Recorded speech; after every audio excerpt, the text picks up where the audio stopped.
بسم اللہ الرحمن الرحیم۔ السلام علیکم۔ امید ہے کہ آپ سب خیریت سے ہوں گے۔ بیٹا ہم لوگوں نے فرسٹ لیکچر میں ہم نے اس چیپٹر کی ریڈنگ کی تھی اور اس کے الفاظ معنی لکھے تھے، تو آج ہم اس کی تشریح کریں گے۔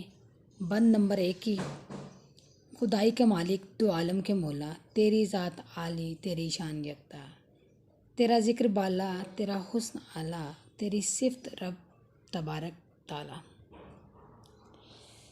پہلے بند میں شاعرہ جو ہیں وہ اللہ تعالیٰ کی صفات کا ذکر کرتے ہوئے کہتی ہیں کہ اللہ ہمارا خالق ہے، اللہ کی حکمرانی ہر ایک شے پر ہے، یعنی تمام جنوں انس چرند پرند کے مالک، دونوں جہان کے مالک۔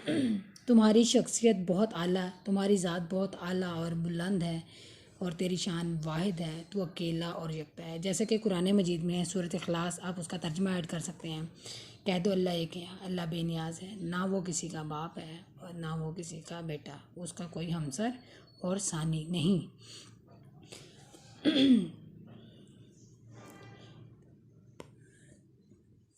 دوسرے مصرعے میں شاعرہ کہتی ہیں کہ تیرا ذکر اونچا اور بلند ہے، تیری خوبصورتی سب سے اعلیٰ ہے، تمہارے حسن کا اندازہ کائنات کے خوبصورت مناظر دیکھ کے ہوتا ہے کہ جس قدر تم نے یہ کائنات بنائی، خوبصورت بنائی ہے، تم اس سے بھی زیادہ خوبصورت ہوگے۔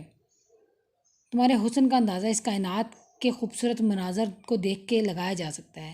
بالا اور اعلیٰ جو لفظ ہے یہاں پر یہ مترادف ہیں، الفاظ ہیں۔ بالا کا مطلب بھی بلند اور اعلیٰ اعلیٰ کا مطلب بھی بلند ہے، بڑا ہے۔ تو یہاں پر اللہ تعالیٰ کی صفات کا ذکر کیا گیا ہے۔ ایک اور جگہ پر شاعر کہتا ہے کہ جگ میں آ کر ادھر ادھر دیکھا، جگ میں آ کر ادھر ادھر دیکھا، تو ہی آیا نظر جدھر جدھر دیکھا۔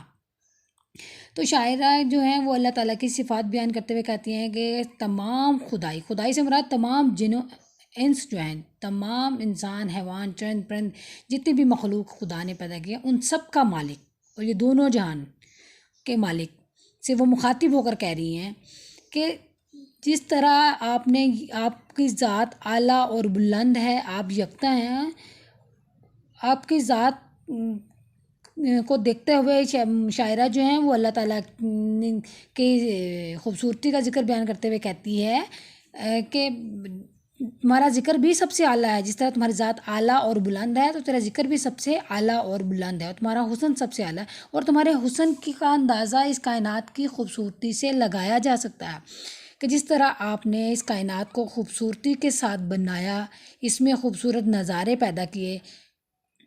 رب تبارک تعالیٰ اللہ تعالیٰ کا وہ نام ہے جس کا مطلب ہے کہ جس سے ہر چیز کا آغاز ہوتا ہے۔ تبارک تعالیٰ کا مطلب کیا ہے؟ اللہ کا وہ نام جس سے ہر چیز کا آغاز ہوتا ہے۔